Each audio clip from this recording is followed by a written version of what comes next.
Hello વલસાડિયન, શું તમે પણ રેન્ટ પર ચણિયા ચોળી, ગાઉન અને ઇન્ડો વેસ્ટર્ન લેવા માટે મુંબઈ અને સુરત જાઓ છો? તો વેટ, આ રીલ તમારા માટે છે. તો વલસાડમાં આશાપુરા બુટીક તમારા માટે લાવી રહ્યું છે વેડિંગ કલેક્શન, એ પણ રેન્ટ પર.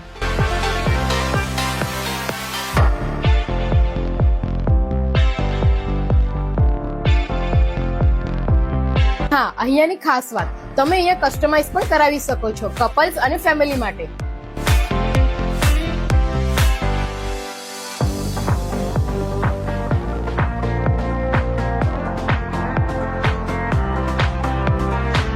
હા, અહીંયા તમને કિડ્સ માટે ગાઉન, ફ્રોક અને લહેંગા ચોલી પણ મળી જશે. અને હા, તમે કસ્ટમાઇઝ પણ કરાવી શકો છો.